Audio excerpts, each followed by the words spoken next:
कि जैसे हमारे आदरणीय भैया जी ने कहा कि एक नए चेहरे को आने की ज़रूरत है।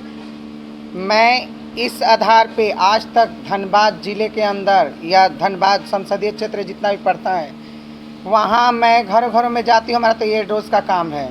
तो कई व्यवसायी लोगों को, कई व्यापारियों को, कई मज़दूरों को रोते बिलखते ऐसे सिचुएशंस में देखा मैंने, जहाँ पर मतलब उन्हें आत्महत्या करते देखा, फांसी लगाते देखा, तो जहर खाते देखा, ऐसी जटिल समस्याओं के अंतर्गत। और जहाँ तक आज तक हमारे सांसद जो भी रहे हैं, अगर कोयलांचल के लिए या बोकारो स्टील प्लांट के लिए कुछ करते, बोकारो क्षेत्र के लिए, तो शायद मुझे थर्ड जेंडर को इस युद्ध में आने की ज़रूरत ही नहीं पड़ती।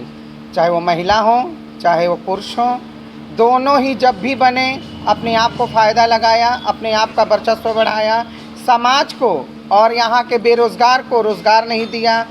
शिक्षा के नाम में आज भी अच्छे घर के हों, चाहे मिडिल क्लास के घर के हों, बच्चे पढ़ने के लिए बोकारो से बाहर, धनबाद से बाहर, चंदन कियारी से बाहर जाते हैं। जबकि अगर हमारा यहाँ का खनिज उत्पादन इतना है और स्टील प्लांट में कि बाहर कंट्री को फ़ायदा है हमारे से, फिर यहाँ अच्छी शिक्षा, अच्छा स्कूल कॉलेज, अच्छा हॉस्पिटल, अच्छा एयरपोर्ट, अच्छा रोज़गार क्यों नहीं है हमारे क्षेत्र में? आखिर क्या प्रॉब्लम है?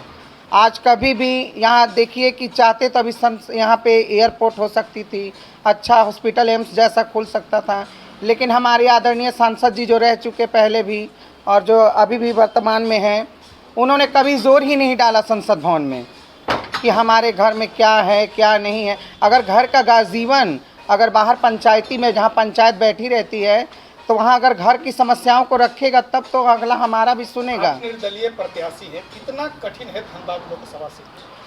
कठिन तो बहुत है। जैसे कि भैया जी ने हमारे कहा, किसी के पास करोड़ों करोड़ों है, खर्चा करने के लिए बहुत कुछ है, लेकिन हमारे पास कोयलांचल का, बोकारो का प्यार है, हमारे जजमानों का प्यार है। उन्हीं के भरोसे मैं खड़ी हुई हूँ और कुछ अच्छा करूँगी, ये पूर्ण विश्वास दिलवाती हूँ मैं। आज जैसा कि आप जानते हैं, हम लोग लोकसभा के महापर्व के पास आकर के पहुंच गए हुए हैं और धनबाद लोकसभा क्षेत्र में दोनों दलों के लोगों ने ऐसे ऐसे प्रत्याशियों को दिया है जिनका बोकारो से कोई लेना देना और कोई सरोकार भी नहीं है।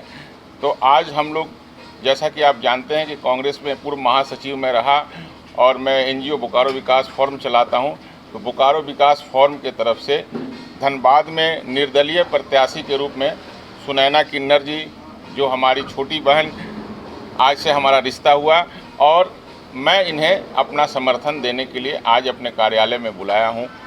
आप सबों को मैं ये बात बताने के लिए बड़ा हमको ये भी ज़रूरी है बताना कि क्यों ज़रूरी है सुनैना जी धनबाद के लिए। ये बात बताने के लिए आप लोगों को मैं प्रेस वार्ता रखा हूँ। जैसा कि आप जानते हैं कि 1952 से लेकर अभी तक 7 बार भाजपा के सांसद रहे, 6 बार कांग्रेस के सांसद रहे। बोकारो एक लौह नगरी के साथ साथ औद्योगिक क्षेत्र भी है। यहाँ पे सबसे बड़ी समस्या यहाँ के मज़दूरों की है, यहाँ के विस्थापितों की है, ठेका मज़दूरों की है। लेकिन 6 बार सांसद रहे कांग्रेस पार्टी के और 7 बार सांसद रहे भारतीय जनता पार्टी के सांसद। एक भी प्रश्न बोकारो विधानसभा क्षेत्र के लौह नगरी के बारे में और यहाँ के मूलभूत सुविधाओं के बारे में एक भी प्रश्न दोनों पार्टी के लोग, नेता लोग, एक भी प्रश्न लोकसभा के सांसद के पटल पर नहीं रखा। इसलिए आज जो है कि दोनों पार्टी के जो प्रत्याशी हैं अपने अपने आकाओं के नाम पर वोट मांग रहे हैं। एक मोदी के नाम पे वोट मांग रहे हैं तो दूसरा राहुल गांधी के सिद्धांतों पे वोट मांग रहे हैं।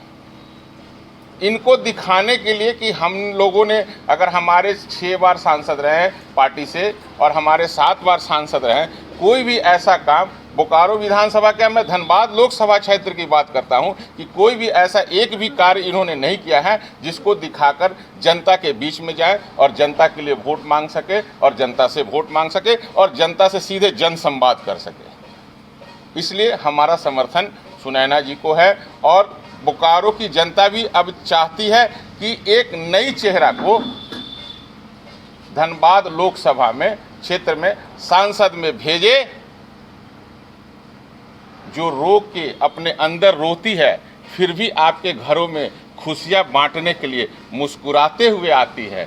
उसके दर्द को समझिए। और मैं यहाँ के सभी जनता से, सभी नागरिकों से अपील करता हूँ कि वैसी समाज के लोगों को एक बार मौका दीजिए सेवा करने के लिए, क्योंकि इनके आगे पीछे नहीं है कोई।